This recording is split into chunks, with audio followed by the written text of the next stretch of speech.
Hello everyone, कैसे हैं आप सब लोग। Welcome back to ICT virtual classroom Dehradun. मैं Nikhil Rana. Class 9th and 10th का रिवीजन ये चल रहा है और इसमें हम बात कर रहे हैं आज पॉलिनोमियल्स की। तो 9th 10th दोनों के लिए ही ये इम्पोर्टेंट क्लास है। तो मोस्टली 10th क्लास के लिए ज़्यादा इंपॉर्टेंट है क्योंकि 10th क्लास के टॉपिक्स इसमें ज़्यादा हम इन्वॉल्व कर रहे हैं।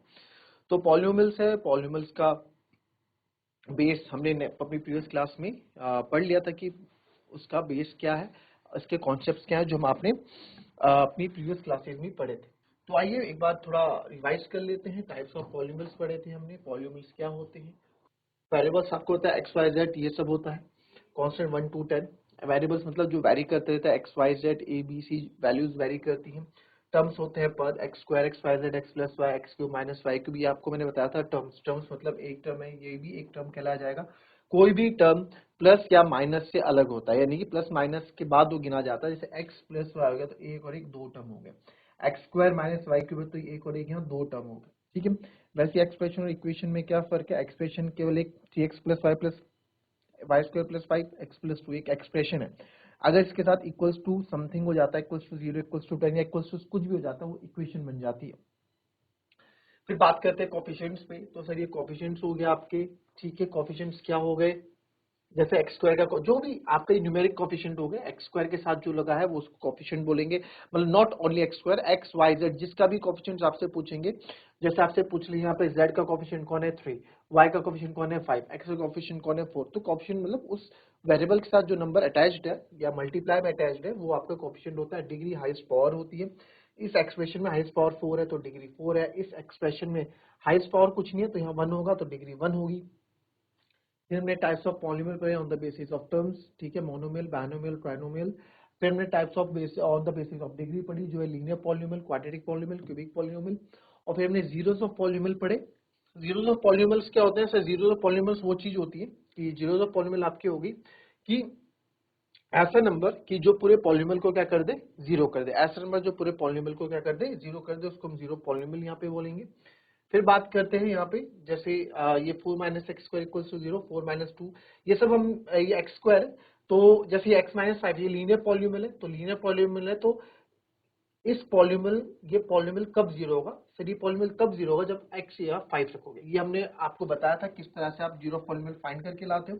लीनियर पॉलीनोमियल है, देखो सिंपल सी बात, जितने नंबर ऑफ जीरोस आपके पास होंगे उतनी डिग्री ऑफ पॉलीनोमियल, या फिर जितनी डिग्री ऑफ पॉलीनोमियल आपके पास होगी उतनी नंबर ऑफ जीरोस आपके होंगे। किसी पॉलीनोमियल की डिग्री 3 है यानी हाईएस्ट पावर 3 है तो उसके नंबर ऑफ जीरोस कितने होंगे? 3 होंगे। जैसे क्वाड्रेटिक इक्वेशन आप ले लो, जैसे हम एक्स स्क्वायर प्लस 5 आप फैक्टराइजेशन करते हैं, फैक्टराइजेशन मिडिल टर्म स्प्लिट करते हैं। कोई सी भी इक्वेशन एक्स स्क्वायर से स्टार्ट होती है, एक्स स्क्वायर से ही स्टार्ट होती है, तो एक्स के दो आंसर हमारे आते हैं ना हमेशा। तो यानी एक्स के दो आंसर आने का मतलब क्या? वो दो रूट्स हैं, उनको क्या कहते हैं? हम रूट्स कहते हैं। अभी बात करूंगा आगे। ये सब हमारा रिवीजन एक तरह का जो हमने अपनी प्रीवियस क्लास में रिवीजन किया था। तो प्रीवियस क्लास में अब आप एक बार देख लें, प्रीवियस क्लास में हम क्या क्या पढ़ चुके थे। प्रीवियस क्लास में हम ये सब हमने कवर कर लिया है। वेरिएबल्स, ये बिल्कुल बेसिक चीजें, coefficients, degree, types of polynomial on the basis of terms, type of the polynomial on the basis of degree. ठीक है, इंपॉर्टेंट है। फिर हमने zero polynomial, again important thing. फिर जीरो पॉलीनोमियल के ग्राफ की किस तरीके से आप ग्राफ यहाँ पे बताते हैं, तो रिप्रेजेंट करते हैं जीरो पॉलीनोमियल को, वो भी। चलिए ठीक है, यह आपका था। यहाँ पे सिंपल सी बात मैंने आपको बताई कैसे आप पता लगाओगे कितने जीरोस है। अगर एक्स एक्सिस को जितनी बार जो लाइन काटेगी उतने जीरोस पॉलीनोमियल आपको मिलेंगे। जैसे यहाँ पे एक्स एक्सिस को ये लाइन 1 2 3 4 बार काटे तो नंबर ऑफ जीरोस 4 हो गए। यहाँ पे एक बार काटी तो एक नंबर ऑफ जीरो हो गया। यहाँ पे एक बार यहाँ, एक बार यहाँ, दो बार काटी, वाई से हमें कोई लेना देना नहीं है। और यहाँ एक्स एक्सिस को बिल्कुल नहीं काटे तो नंबर ऑफ जीरोस क्या हो गए? जीरो हो गए। ठीक है, ये हो गया। अब आते हैं नेक्स्ट पार्ट पे। Is the marker.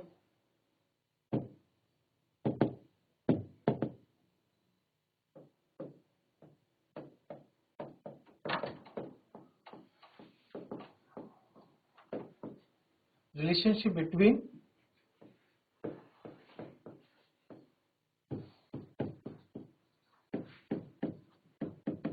zeros of polynomial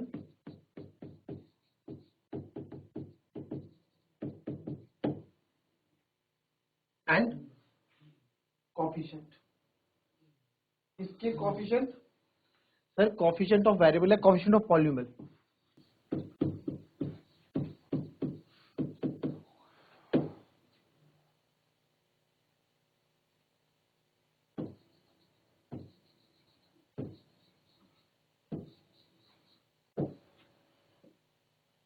ठीक है, ये हो गया आपका ये रिलेशनशिप बिटवीन। अब यहाँ पे जो पॉलिनोमियल मैं लूंगा, जनरली क्वाड्रेटिक पॉलिनोमियल हम लेंगे, जो आपके पास है यहाँ पे जनरली क्वाड्रेटिक पॉलिनोमियल हम यहाँ पे बात कर रहे हैं, ठीक है।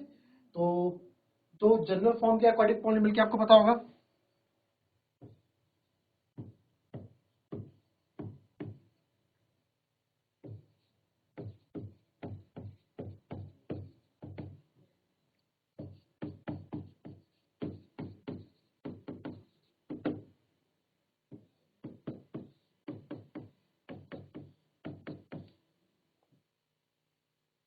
जहाँ से करो,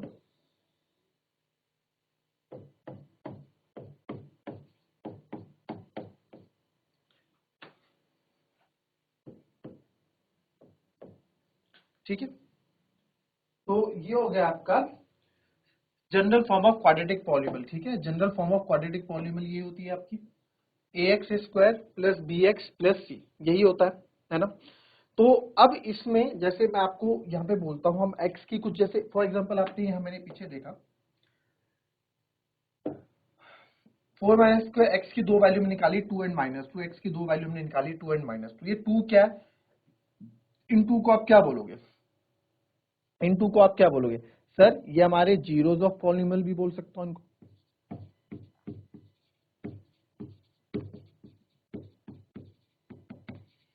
जीरोज ऑफ पॉलिनोमियल मतलब सर, जीरोज ऑफ पॉलिनोमियल मतलब ये वो नंबर है जो पॉलिनोमियल को जीरो कर रहे हैं। एक्स की वैल्यू एक तरह से रूट्स भी बोल सकता हूं उनको मैं, रूट्स ऑफ द इक्वेशन, है ना। एक तरह से इक्वेशन ही तो है, रूट्स ऑफ क्वाड्रेटिक इक्वेशन या रूट्स ऑफ पॉलिनोमियल, रूट्स भी बोल सकते हैं। तो दो तीन वर्ड्स इनको हम बोलते हैं। तो वही बात यहाँ पे हम कर रहे हैं कि relation between zeros of polynomial and coefficient of polynomial में क्या रिलेशन है, इसमें आप बात करेंगे। A x square plus b x plus c है, तो अगर आप यहाँ देखें, मैं अगर बात करूं, लेट द जीरोज, जीरोज को हम लेते हैं अल्फा एंड बीटा। भाई अगर ये दो इक्वेशन है तो कितने जीरोज होंगे इसके, नंबर ऑफ जीरोज बताओ मुझे इसमें कितने होंगे, नंबर ऑफ जीरोज कितने होंगे, जितनी डिग्री है यानी कि 2। भाई इसकी हाईएस्ट डिग्री पावर कितनी है, 2 है, डिग्री 2 है, तो नंबर ऑफ जीरोज भी कितने होंगे, 2 होंगे। तो लेट से हमने मान लिया दो जीरोज हैं और उनको हमने मान लेते हैं let alpha and beta be 2 zeros. हमने माना अल्फा और बीटा हमारे दो जीरोज हैं, अल्फा एंड बीटा हमारे दो जीरोज हैं, ठीक है, right sir. Alpha and beta is our 2 zeros, ये हमारा अल्फा एंड बीटा भी 2 जीरोज, अल्फा और बीटा हमारे दो जीरोज हमने लेट कर दी। अब इनके बीच में क्या रिलेशन है उस पर बात कर लेते हैं। यानी कि अगर सम ऑफ जीरोज का भी हमें निकालना पड़े, सम ऑफ जीरोज, दो जीरो आपने अल्फा बीटा माने तो सम ऑफ जीरो यानी कि अल्फा प्लस बीटा आपको निकालना पड़े, तो उसका आंसर हो जाएगा सीधा माइनस बी अपॉन ए। क्या होगा, बी अपॉन ए। सिर्फ बैलेंस बी अपॉन ए क्या है, देखो बी क्या है आपका कोफिशिएंट ऑफ एक्स है और ए क्या है आपका कोफिशिएंट ऑफ एक्स स्क्वायर। इसको मैं आगे लिख सकता हूं, अगर यह बताना चाहूं ये क्या है, इसको आप बताना चाहें तो क्या है, बी क्या है आपका, हम कोफिशिएंट के minus coefficient of x upon coefficient of x square. क्या है, कोफिशिएंट ऑफ एक्स माइनस और upon coefficient of x square, ठीक है, यही है जी। जी सर, कोफिशिएंट ऑफ एक्स, तो ये क्या हो गया आपका सम ऑफ जीरो से अल्फा बीटा हमारा ऐसे निकलता है, आप ऐसे भी याद इसको रख सकते हैं, यानी alpha plus beta minus b upon a होता है। फिर हम बात करते हैं प्रोडक्ट ऑफ जीरोस की।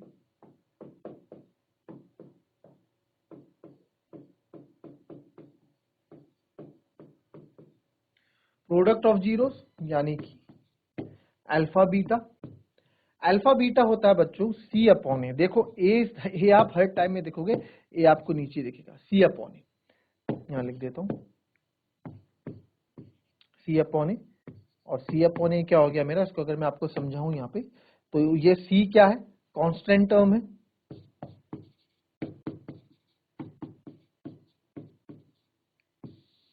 Upon coefficient of x square upon coefficient of x square. ये नेगेटिव का साइन है, आप ढंग से लगा दें यहाँ पे नेगेटिव। तो कभी भी हमें ये इक्वेशन यहाँ पे दे दी गई और इस इक्वेशन के हमें बोल दिए सम ऑफ रूट्स आप बताओ, तो सम ऑफ रूट्स आप ये दे देंगे, सीधा formula minus b upon a, product of root बताएंगे तो सी अपॉन ए। इसका मैं आपको एक एग्जांपल प्रूफ करके भी यहाँ पे भी बता दूंगा, फिलहाल इसको कॉपी करें।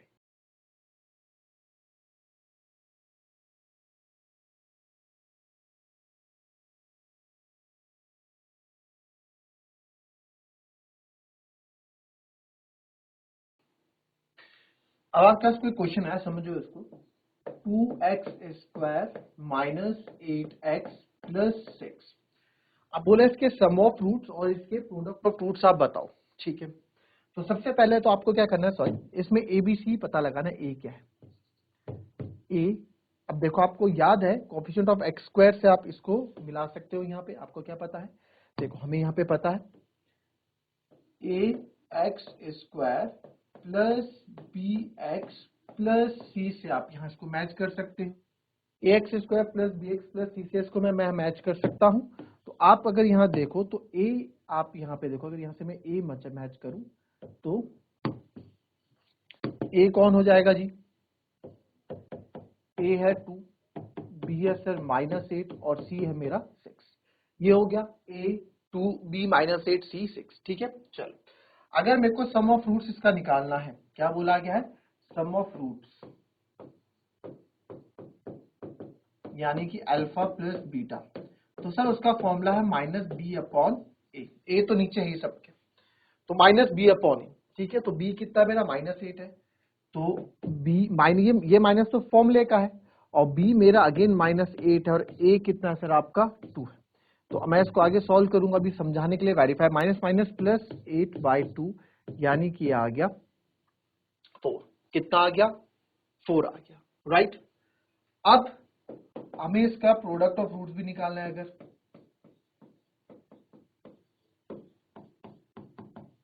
जो कि होता है अल्फा बीटा। हमारे दो रूट जो हम लेट कर रहे हैं वो एक अल्फा और एक बीटा रूट लेट कर रहे हैं, क्योंकि क्वाड्रेटिक इक्वेशन है। क्वाड्रेटिक इक्वेशन मतलब हाईएस्ट पावर 2 डिग्री 2, तो इसके रूट्स भी कितने होंगे, इसके जीरोस भी कितने होंगे, 2 होंगे। तो प्रोडक्ट ऑफ रूट्स या प्रोडक्ट ऑफ जीरोस बात एक ही है, तो इसको हम लिखते हैं सर सी अपॉन ए। क्या लिखते हैं, मैं आपको बोलूं, मैं रूट्स बोलूं चाहे जीरोस बोलूं, बात एक है, सी अपॉन ए है ना। ये फॉर्मूला है, सी मतलब कांस्टेंट। तो सर सी हमने यहाँ पे देखा, सी था हमारा 6 और ए था हमारा 2। तो ये हमने जब यहाँ करा 2 3 जा कितना आ गया 6। तो सम ऑफ रूट्स हमारा 4 एंड प्रोडक्ट ऑफ रूट्स हमारा कितना आ गया 3 आ गया, राइट। इसमें कोई दिक्कत किसी को, कोई दिक्कत नहीं। अब इसको वेरीफाई भी कर लेते हैं। क्या थी equation, 2x square minus 8x plus 6। आपको याद होगा रूट्स कैसे निकालते हैं, इसके जीरोस कैसे निकालेंगे, सम ऑफ रूट्स या sum of zeros, product of root या प्रोडक्ट ऑफ जीरो, है ना। अगर मुझे इसके जीरो निकालने हैं तो जीरो कैसे निकालूंगा सर, जीरो निकालने हैं तो इसके जीरो निकालने के लिए सर आपको इसको जीरो के इक्वल रखना पड़ेगा। ओके, रख देते हैं जीरो के इक्वल। जैसे सर आपने यहाँ जीरो के इक्वल रखा ना, वही तो करोगे, x माइनस 5 जीरो के रखो, -5 हो जाएगा, x की वैल्यू 5 आ गई। और जैसे आपने 4 माइनस एक्स स्क्वायर में ये जीरो के बराबर रखा, ठीक है, और यहाँ से आपने कहाँ रखा ये, और 4 माइनस कहाँ से हमने निकाला ये 4 इक्वल्स टू एक्स स्क्वायर आया, एक्स इक्वल्स टू 4 रखा, तो यहाँ से √4 करके x की 2 वैल्यू आ गई इस तरीके से। तो यहाँ भी आप जीरो के बराबर रख लो इसको, और हमने जीरो के बराबर रखा है इसको।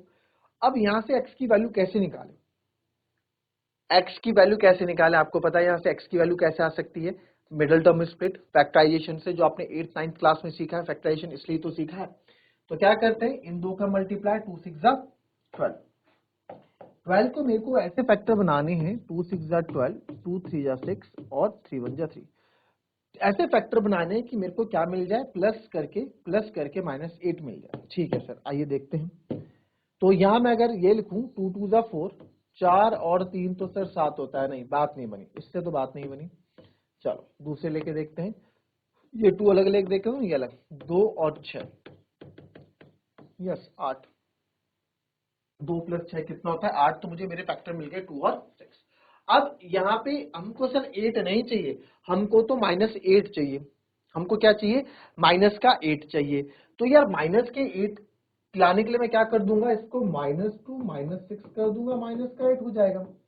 क्योंकि मुझे साइंस के साथ खेलना आता है, हमने इतना पढ़ा है 8 साइंस में, तो हम आराम से इजीली कर सकते हैं। जिसको नहीं आता वो भी बता देता हूं आपको, उसको क्या करना है। फिलहाल पहले इस पे बात कर लेते हैं। 2x², इसको मैंने ब्रेक कर दिया -2x -6x में, +6 = 0। अब यहां से मैं 2x कॉमन लूंगा, तो अंदर क्या बचेगा, 2 तो आप बाहर लिया, 1x -2x बाहर, माइनस का 6 कॉमन आपने ले लिया, अंदर बचेगा x, अंदर बचेगा माइनस का 1। अच्छा, ये आपको पता होना चाहिए, अगर आप माइनस बाहर कॉमन ले रहे हैं, माइनस है तो अंदर साइन चेंज हो जाते हैं, x माइनस प्लस, प्लस का -1 = 0। अच्छा, जिसको ये चीज नहीं आती वो भी हाथों हाथ बता देता हूं, बाद में कहीं भूल जाऊं। मैंने क्या बोला, जिसको चीज नहीं आती, आप देखिए यहाँ पे, इसको समझे। यहाँ पे यही चीज मेरे पास था, 2x² -8x +6। सर हमको नहीं आता ये माइनस प्लस, मेरे को तो 6 + 2 8 मिल गया ना, मेरे को नंबर से मतलब था कि 8 मिलना चाहिए। तो ऐसे बच्चों के लिए जिनको चीज में दिक्कत होती है, कुछ नहीं करना है, आप 6 + 2 ही करो। आप यहाँ मत, इनके साइंस के साथ मत खेलो, आप 6 + 2 ही रखो उसको। माइनस ये रहा, या आपने ब्रैकेट ओपन कर दो, माइनस के बाद या प्लस, जो भी, आप कुछ नहीं करना, उसको आप जो आपके पास मिला आप वही करो, 2x + 6x + 6 कर दो। तो 2x, अब ब्रैकेट ओपन कर दो, तो माइनस का 2x माइनस प्लस, देखो यही चीज आ गई ना, -2x -6x + 6। उसके बाद तो सारी चीजें आपकी कॉमन है ही, है ना, सब चीजें सेम है। तो इस चीज पे आप फोकस करना, मैं यहीं रहने देता हूँ, उसको कंपेयर कर सकते हैं। अब = 0, तो अब यहाँ कॉमन x - 1 कॉमन है, x - 1 अलग ले लोगे और 2x - 6 अलग ले लोगे, = 0। तो दैट मीन्स एक बार x - 1 को मैं 0 के बराबर रखता हूँ, एक बार 2x - 6 को यहाँ 0 के बराबर रखता हूँ। तो x - 1, तो x उधर जाके कितना हो जाएगा, 1 हो जाएगा, और इधर 2x = +6, x = 6/2 यानी कि 3, x बराबर क्या हो गया, 3 हो गया। तो अब आप समझो, x मेरा 1 आ गया, x मेरा 3 आ गया। ये x 1 और 3 क्या आए मेरे, x जो ये 1 और 3 मेरे x आए हैं, ये क्या है दोनों, इनको आप जीरोस भी बोल सकते हैं, जीरोस ऑफ पॉलीनोमियल, या फिर रूट्स भी बोल सकते हैं। इनमें से कुछ भी मैं डालू ना इसमें, तो ये इस पॉलीनोमियल को 0 कर देंगे। चलो 1 डाल के देखते हैं, 1 डाल के देखते हैं। x की जगह, 1 मिनट रुक जाओ, x की जगह, हाँ लगा तो दे तब तक, तो इसको जीरो ऑफ पॉलीनोमियल बोल सकता हूं, और रूट्स ऑफ पॉलीनोमियल बात एक ही है। अब जीरो ऑफ पॉलीनोमियल बोला है, तो सर ये x बराबर 1 और x बराबर 3 इस पॉलीनोमियल को 0 करने चाहिए। बिल्कुल करेंगे, करके देखो यार। 2 × 2 -8 + 6, 2 में से 8 गए, माइनस का 6 प्लस का 6 आ जाएगा 0। आप चाहे इसको करेंगे, तो आप 3 रख के देखोगे तो भी ये 0 आ जाएगा। तो मेरे कहने का मतलब है, sum of root, sum of zeros एक ही चीज होती है। तो मेरे को फिलहाल मेरे को मिल गया 1 और 3, मेरे को मिल गया 1 और 3, है ना। मेरे को यहाँ पे कौन कौन मिल गए, 1 और 3, मेरे को मेरे जीरोस मिल गए। अब हमें क्या बोला था, product, sum of product root, product of root हो जाएगा 3 + 1 4। अगर ये दोनों रूट ही तो है, और अगर इनका प्रोडक्ट करूंगा 3 × 1 3। इतना सब करने के बाद मैं यहाँ पे, इतना सब करने के बाद मैं यहाँ पे sum of zeros, sum of roots या जीरोस कितना हो जाएगा, सम 1 1 बराबर x 1 + 3 यानी कि 4। प्रोडक्ट ऑफ रूट्स या जीरोस 1 × 3 यानी कि 3। इतना सब करने के बाद मैं सम ऑफ रूट और प्रोडक्ट ऑफ रूट निकाल पाया, जो कि है 4 और 3। और आप यहां देखोगे तो यहां बहुत इजीली मैंने सम ऑफ रूट कितना निकाला, 4, सेम। प्रोडक्ट ऑफ रूट क्या है हमारा, 3, तो यहां भी आया 3। तो ये फायदा है आपका सम ऑफ रूट और प्रोडक्ट ऑफ रूट के डायरेक्ट फॉर्मूला अप्लाई करने का। सम ऑफ रूट इज -b/a, यानी कि coefficient of minus coefficient of x upon coefficient of x², और ये कांस्टेंट टर्म अपॉन x²। ये आपको यहां लिख के दिखाया। तो ये चीजें होती है बच्चों, इन चीजों पे आपको फोकस करना है। इस पे कल से हम क्वेश्चंस करेंगे, एक दो चीज कॉन्सेप्ट्स और रहती है, उस पर भी बात करेंगे। तो मिलेंगे आपसे अपने कल की नेक्स्ट क्लास में, तब तक के लिए be happy, be healthy and be safe. Thank you and have a nice day.